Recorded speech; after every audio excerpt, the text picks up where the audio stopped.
عليكم ورحمة الله وبركاته. الحمد لله رب العالمين والصلاة والسلام على رسوله الكريم وعلى آله وصحبه أجمعين. میرے عزیز و خواتین و حضرات، بچے بچیاں، میرے دوست احباب، جاننے والے نہ جاننے والے، اللہ تعالیٰ کی طرف سے ہم پر بڑا احسان ہوا ہے۔ اللہ تعالیٰ نے ہفتے میں 7 دنوں میں ایک دن بابرکت بنایا، وہ جمعہ کا ہے۔ اللہ تعالیٰ نے قوم یہود سے کہا کہ میرے علم میں ایک دن ہے بہت برکت والا، وہ تم ڈھونڈو اور چن لو۔ تو انہوں نے خطا کھائی اور ہفتے کا دن چن لیا۔ ہفتے کو یہودی عبادت کرتے ہیں، کام نہیں کرتے۔ پھر اللہ تعالیٰ نے عیسیٰ علیہ السلام کی قوم سے کہا کہ ایک دن میرے بارگاہ میں بہت بابرکت ہے، دعائیں قبول ہوتی ہیں، اسے تم ڈھونڈو۔ ان پہ چھوڑا تو انہوں نے اتوار چن لیا۔ لیکن جب ہماری باری آئی تو اللہ نے ہمیں نہیں کہا کہ ڈھونڈو۔ اللہ نے اپنے محبوب کی محبت میں جناب رسول اللہ صلی اللہ تعالیٰ علیہ وسلم کی توفیل اللہ تعالیٰ نے ہمیں خود بتا دیا کہ وہ جمعہ کی رات ہے اور جمعہ کا دن ہے۔ یہ سب سے بہترین دن ہے جمعہ کا، اور پورے سال کے لحاظ سے جمعہ کی رات سب سے بہترین رات ہے۔ خصوصی طور پر پھر شب قدر سب سے اعلیٰ ہو جاتی ہے، لیلۃ القدر سب سے اعلیٰ ہو جاتی ہے۔ تو وہ 21، 23، 25، 27، 29 کی راتوں میں کوئی ایک رات ہوتی ہے، تو وہ اللہ تعالیٰ نے بہت ہی بابرکت بنائی۔ اللہ ہمیں نصیب فرمائے۔ تو جمعہ کا دن اللہ تعالیٰ نے پسند فرمایا۔ اس میں ایک گھڑی دعا کی قبولیت کی ہے، وہ چھپی ہوئی ہے۔ اس گھڑی میں جس خوش نصیب کو ہاتھ اٹھانے کی دولت مل جائے، وہ دعا فوراً قبول ہوتی ہے، وہ سیدھی عرشوں پر جاتی ہے۔ علماء نے اس میں تحقیق کی، ہر ایک نے اپنے اپنے خیال کے مطابق۔ بعضوں کے نزدیک جب امام خطبے کے لیے ممبر پہ آتا ہے تو وہ دعا کی قبولیت کا وقت ہے۔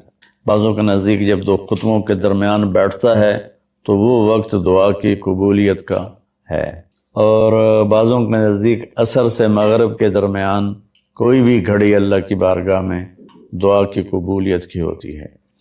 تو جمعہ کی نماز کو اللہ کے نبی نے بہت اہم قرار دیا، اور ارشاد میں بڑے دکھ کے ساتھ یہ حدیث بیان کر رہا ہوں۔ میرے نبی نے فرمایا جو 3 جمعے مسلسل چھوڑ دیتا ہے وہ میری ملت سے خارج ہو جاتا ہے، میری امت سے خارج ہو جاتا ہے۔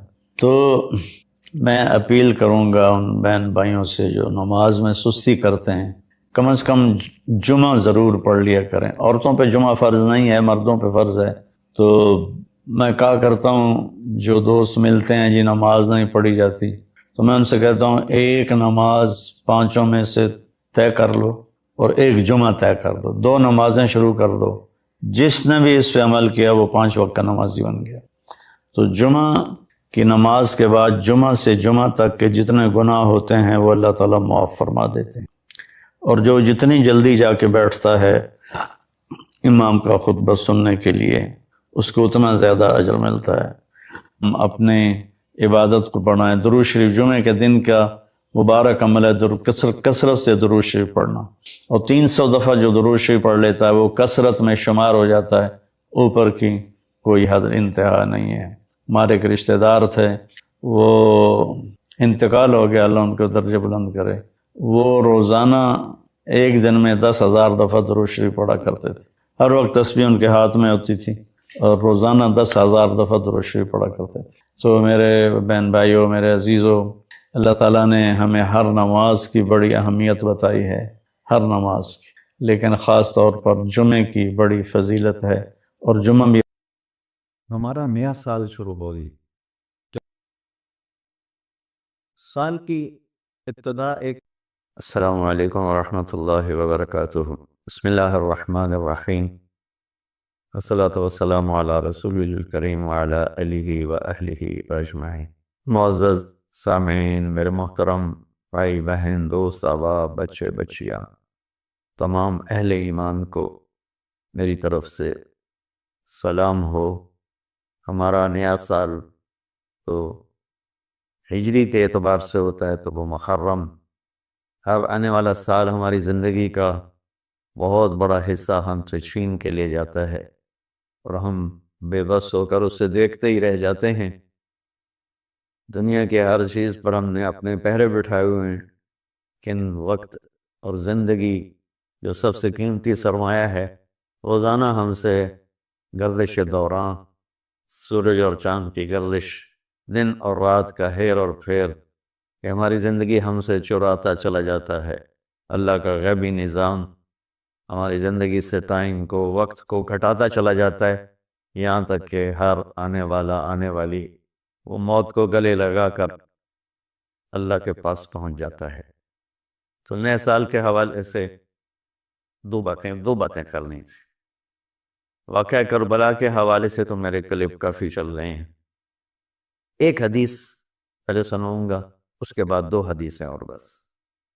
میرے نبی نے ارشاد فرمایا کہ علموا اولادکم القرآن ومحبتی ومحبت اہل بیتی او کما قال۔ میرے نبی نے فرمایا کہ اپنی اولاد کو تین چیزیں سکھاؤ۔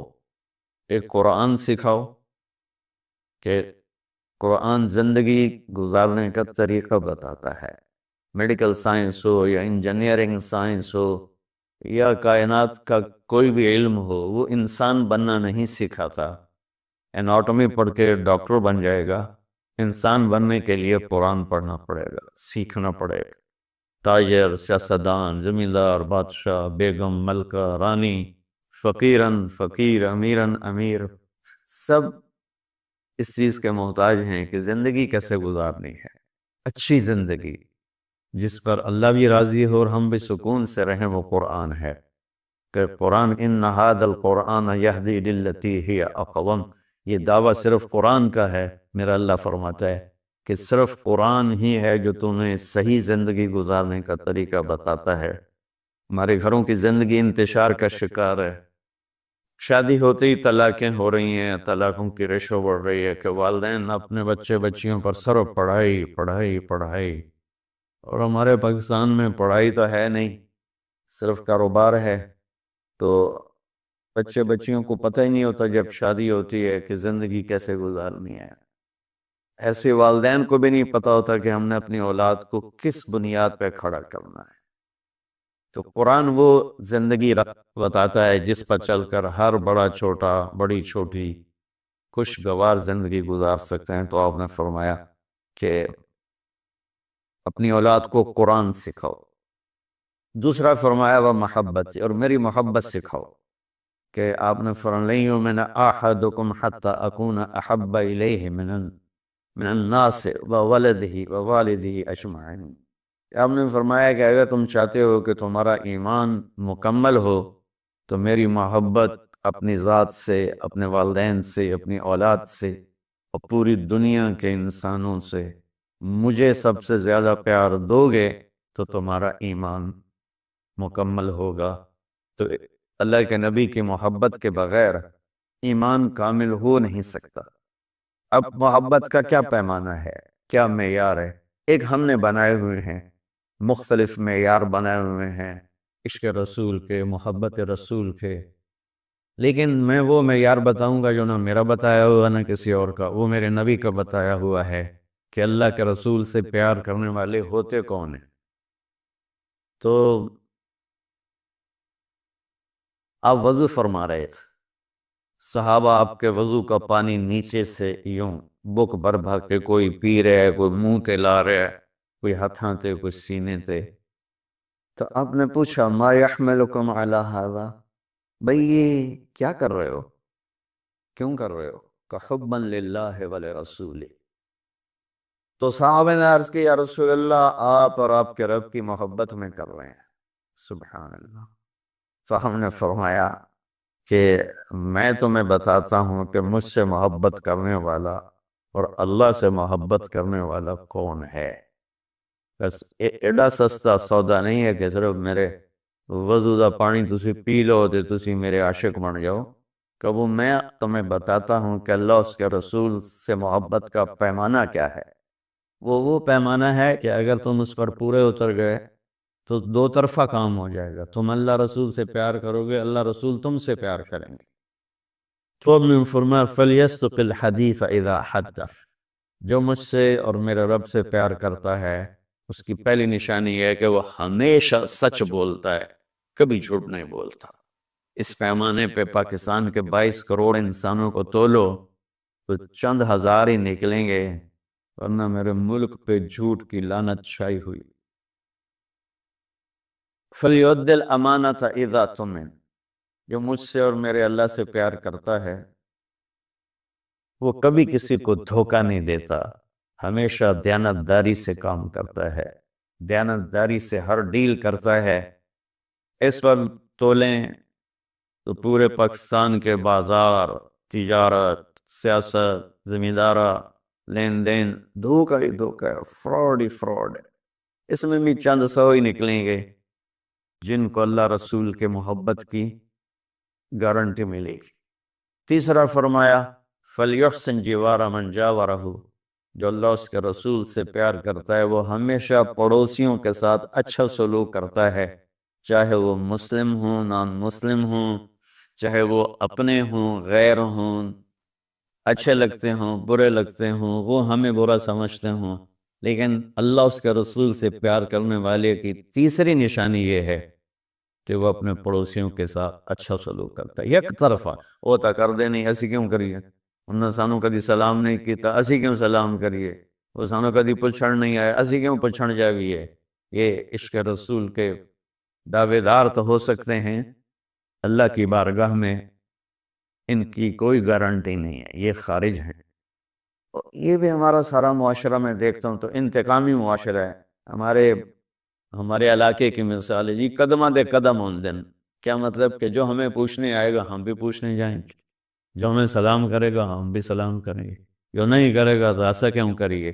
یہ میرے ملک کے اخلاق یہ ہیں، اور میرے نبی فرما رہے ہیں کہ مجھ سے محبت کی تیسری نشانی یہ ہے کہ وہ یک طرفہ ہو کر اپنے پڑوسیوں کے ساتھ اچھا سلوک کرتا ہے۔ تو اس حوالے سے نیا سال شروع ہو رہا ہے، ہم قرآن سیکھیں، اللہ کے نبی کی محبت سیکھیں۔ تیسری چیز فرمائی وہ محبت اہل بیتی، اور اپنی اولاد کو میرے اہل بیت کی محبت سکھاؤ۔ سبحان اللہ، اس کے بغیر نہ ایمان مکمل ہے، نہ زندگی مکمل ہے، نہ راستہ طے ہوگا۔ کہ آپ نے فرمایا غدیر خم کے موقع پر جب آپ حج سے واپس تشریف لا رہے تھے کہ میں تم میں دو بڑی بھاری چیزیں چھوڑ کے جا رہا ہوں، اگر ان کو مضبوطی سے پکڑ کے رکھو گے تو کبھی گمراہ نہیں ہوگے اور مجھ سے عامل ہوگے۔ خلاصہ کے طور پر ایک میری کتاب اور ایک میرے اہل بیت۔ تو ہم نے قرآن کے ساتھ بھی ناانصافی کی ہے اور اہل بیت کے ساتھ بھی ناانصافی کی ہے۔ درد سے کہہ رہا ہوں یہ بات، میں فرقہ واریت سے بالا تر ہو کر یہ بات کر رہا ہوں کہ ہمیں اگر ان کے گھرانے سے پیار نہیں ہے تو وہ کیا ایمان ہے اور کیسا ایمان ہے۔ تو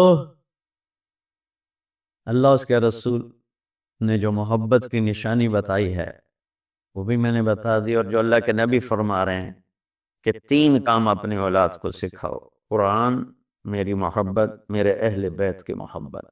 تو آؤ بھائی ہم اپنے ملک کے لیے بھی ایک اچھے پاکستانی بنیں، سچ بول کے، دیانتداری، محبت، ایثار، وفا، صحیح تولنا، صحیح بولنا، اور ماں باپ کی خدمت، بیوی کے ساتھ اچھا سلوک، اولاد کے ساتھ محبت۔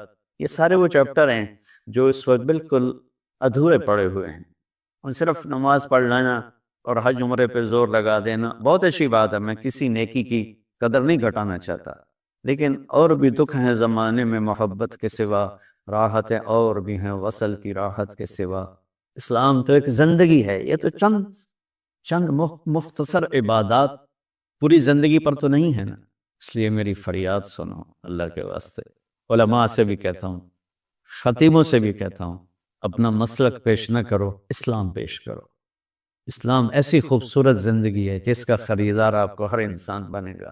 آپ سن لیں گے تو آپ کا احسان ہوگا، آپ کر لیں گے تو آپ کی دنیا بھی بنے گی، آخرت بھی بنے گی، ورنہ فقیرانہ آئے صدا کر چلے، میاں خوش رہو ہم دعا کر چلے۔ وہ جو گیت تم نے سنا نہیں میری عمر بھر کا ریاض تھا، میرے درد کی تھی وہ داستاں جسے تم ہنسی میں اڑا گئے۔